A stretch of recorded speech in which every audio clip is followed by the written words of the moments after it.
United nation से blacklisted होने के बाद नेतन्याहू सरकार को एक और झटका लगा है। 3 सदस्यों वाली वॉर कैबिनेट के मुख्य सदस्य बेनी गैंट्स ने इस्तीफा दे दिया है।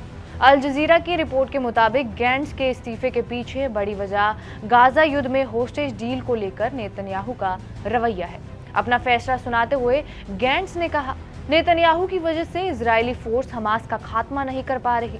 ऐसे मुश्किल हालात में भारी मन से लेकिन आत्मविश्वास के साथ सरकार का साथ छोड़ रहा हूं। बेनी गैंट्स ने सरकार से अपील की है, तय समय पर चुनाव कराए जाएं ताकि ऐसी सरकार बने जो लोगों का विश्वास जीतने में कामयाब हो, साथ ही भविष्य की चुनौतियों का भी सामना कर सके। लोकतंत्र में विरोध प्रदर्शन बेहद अहम माने जाते हैं, लेकिन उन्हें कानूनी ढंग से चलाने की जरूरत है। नफरत को बढ़ावा नहीं देना चाहिए। हम एक दूसरे के दुश्मन नहीं हैं। हमारे दुश्मन हमारी सीमाओं के बाहर हैं। गैंट्स ने इजराइल के रक्षा मंत्री योआव गैलेंट से भी अपील करते हुए कहा कि वो वही करें जो सही है। गैंट्स के इस्तीफे पर नेतन्याहू का कहना है, ये वक्त लड़ाई से पीछे हटने का नहीं बल्कि इसमें शामिल होने का है।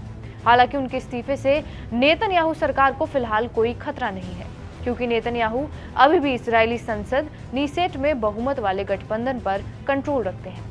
120 सीटों वाले नीसेट में गैंट्स के जाने के बाद भी 64 सीटों पर बहुमत नेतन्याहू के साथ ही रहेगा।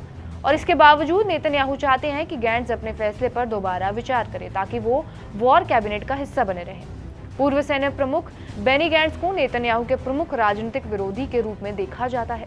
वॉर कैबिनेट में शामिल होने से पहले वो विपक्ष में थे, लेकिन 7 अक्टूबर को हमास के हमले के तुरंत बाद नेतन्याहू सरकार में शामिल हो गए थे। सरकार में उनकी मौजूदगी ने अंतर्राष्ट्रीय स्तर पर इजराइल की विश्वसनीयता को भी बढ़ाया। गैंट्स के अमेरिकी अधिकारियों के साथ भी अच्छे कामकाजी संबंध हैं। बेनी गैंट्स ने यह फैसला ऐसे वक्त में लिया है जब इजराइल और हमास जंग को 8 महीने बीत चुके हैं। इस वक्त वेस्ट एशिया में हालात नाजुक बने हुए हैं। हमास के अलावा इजराइल को इराक और सीरिया में इस्लामिक रेजिस्टेंस से चुनौती मिल रही है, तो वहीं लेबनान के हिजबुल्लाह और यमन के हूतियों से भी इजराइल को खतरा है। हालांकि इजरायली फोर्स का दावा यह है कि उसने गजा से हमास का खात्मा कर दिया है। रफा में हमास के कुछ यूनिट बची हैं जिनके खिलाफ ऑपरेशन जारी है। गजा के बाद इजरायली फोर्स रफा में लगातार हमले कर रही है। इन हमलों में शरणार्थी कैंपों में रहने वाले कई फिलिस्तीनी नागरिक मारे गए हैं, जिनमें कई महिलाएं और बच्चे शामिल हैं।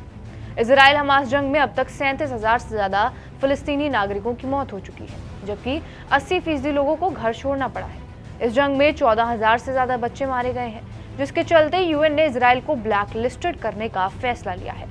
जंग के बीच अमेरिकी राष्ट्रपति जो बाइडेन ने यह दावा किया था कि बंधकों को मुक्त करने की शर्त पर इजराइल सीज फायर को तैयार है, लेकिन मौजूदा हमलों को देखते हुए सीज फायर की बात बेमानी लगती है। बहरहाल, आपका इस वीडियो पर क्या कुछ कहना है, हमें कमेंट बॉक्स में जरूर बताएं। बाकी देश और विदेश की तमाम बड़ी खबरों के लिए बने रहिए हमारे साथ TV9 डिजिटल पर।